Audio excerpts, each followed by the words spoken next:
ইসলামের দ্বিতীয় খলিফা হযরত ওমর রাদিয়াল্লাহু তাআলা আনহুর শাসনকালের কথা। তিনি হজ করতে মদিনা থেকে মক্কায় গিয়েছিলেন। ওই হজে যোগ দিয়েছিলেন একজন ধনাঢ্য আরব, যার নাম ছিল জাবালা ইবনে আইহাম। লোকটি প্রচুর অর্থবিত্তের মালিক ছিলেন, আর তার অধীনে বহু দাস দাসীও ছিল। ব্যক্তিগতভাবে তিনি ছিলেন অহংকারী প্রকৃতির মানুষ। গরিব ও দাস শ্রেণীর মানুষদের প্রতি খুব নিচু মানসিকতা পোষণ করতেন জাবালা। আরব সহ সারা মধ্যপ্রাচ্যে যখন ইসলামের জয় জয়কার, তখন তিনিও ইসলাম গ্রহণ করে নেন। তবে তিনি ইসলামের সুমহান আদর্শ দ্বারা উজ্জীবিত হয়ে নয়, বরং রাজনৈতিক সুযোগ সুবিধা পাওয়ার আশায় ইসলাম গ্রহণ করেছিলেন। হজের আনুষ্ঠানিকতা চলাকালে জাবালা ইবনে আইহাম কাবা ঘর প্রদক্ষিণ করছিলেন। তার পরনে ছিল মূল্যবান ইহরামের চাদর। চাদরটির একটি অংশ মাটিতে গড়াগড়ি খাচ্ছিল। হঠাৎ চাদরের এক কোণে একজন দরিদ্র আরব বেদুইনের পা পড়ে যায়, আর চাদরটিতে টান লেগে তা জাবালার কাঁধ থেকে নিচে পড়ে যায়। আমরা আগেই বলেছি, জাবালা ইসলামের আদর্শ দ্বারা অনুপ্রাণিত ছিলেন না। তিনি নিজের মূল্যবান চাদরে একজন দরিদ্র বেদুইনের পা পড়ায় ক্রোধে অগ্নিশর্মা হয়ে ওঠেন। লোকটিকে কোনো কথা বলার সুযোগ না দিয়ে তিনি তার গালে সজোরে থাপ্পড় বসিয়ে দেন, আর খুব বাজেভাবে তাকে অপমান করেন। হজের ময়দানে প্রকাশ্যে এত মানুষের সামনে এই অপমানের লজ্জা নিয়ে লোকটি তখন খলিফার কাছে ছুটে যান বিচার পাওয়ার আশায়। আমিরুল মোমিনিন ওমর রাদিয়াল্লাহু তাআলা আনহু যখন বিস্তারিত শুনলেন, তিনি জাবালা ইবনে আইহামকে ডেকে পাঠালেন। অতঃপর জানতে চাইলেন অভিযোগ সত্য কিনা। জাবালা অকপটে ঘটনার সত্যতা স্বীকার করে নেন। তিনি বলেন, এই বাজিটা আমার চাদর পদদলিত করে আমাকে আল্লাহর ঘরের সামনে প্রায় উলঙ্গ করে দিয়েছিল। খলিফা বললেন, তিনি তো এই কাজ ইচ্ছে করে করেননি, তিনি অসতর্কভাবে তোমার চাদরে পা দিয়েছিলেন।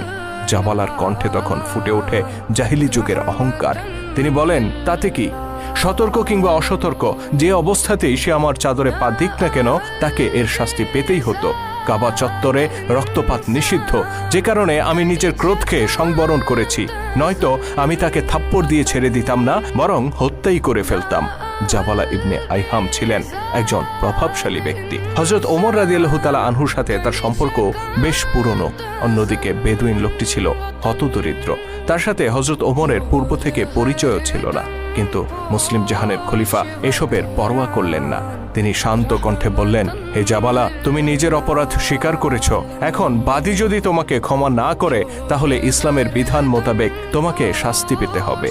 আর সেই শাস্তি হচ্ছে, তোমার গালেও বাদী নিজের হাতে চপেটাঘাত করবে, আর তা প্রকাশ্যে জনসম্মুখে, ঠিক যেভাবে তুমি তাকে অপমান করেছ।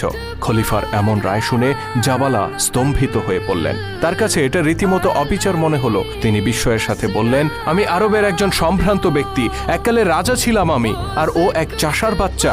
হযরত ওমর বললেন, আজকে তোমরা উভয়ই মুসলমান।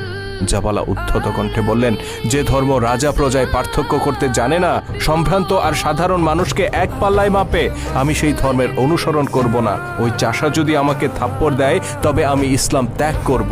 হযরত ওমর রাদিয়াল্লাহু তাআলা আনহু এবার অত্যন্ত কঠোরভাবে তার জবাব দিলেন। তিনি বললেন, তোমার মতো হাজারো জাবালা যদি ইসলাম ত্যাগ করে চলে যায়, তবু আমি ওমর ইসলামের একটি ক্ষুদ্রতম বিধানকেও লঙ্ঘন করব না। অতঃপর খলিফার নির্দেশে বাদী ব্যক্তিটি প্রকাশ্যে শত শত মানুষের সামনে জাবালার গালে থাপ্পড় বসিয়ে দেন। জাবালা ক্রোধে চোখ লাল করে বাদীর দিকে একবার তাকালো, তারপর রাগে গড় গড় করতে করতে কাবা চত্বর ছেড়ে চলে গেল। অহংকারী জাবালা সত্যি ইসলাম ধর্ম ত্যাগ করেছিলেন। মূলত ইসলামের সাম্যের বাণী আর ভ্রাতৃত্ববোধ তার কাছে মূল্যহীন ছিল।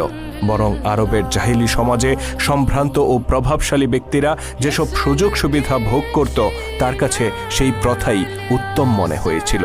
এই ঘটনার পর সে ইসলাম ত্যাগ করে মুরতাদ হয়ে যায় এবং রোম সম্রাটের কাছে গিয়ে আশ্রয় নেয়। জীবনের অবশিষ্ট দিনগুলো সে রোমেই অতিবাহিত করে বলে জানা যায়। সতী দর্শক, আজকে সারা পৃথিবীতে যখন দরিদ্রের উপর ধনীর বঞ্চনা, শাসিতের উপর শাসকের নিপীড়ন, দুর্বলের উপর সবলের অত্যাচার, তখন খুব মনে পড়ে যায় ইসলামের সেই সুমহান শাসনের কথা। আল্লাহ তাআলা আমাদেরকে সেই মহান আদর্শ দ্বারা উজ্জীবিত হয়ে ন্যায় ও সত্যের পক্ষে পুনরায় ঐক্যবদ্ধ হওয়ার তৌফিক দান করুন। আমিন।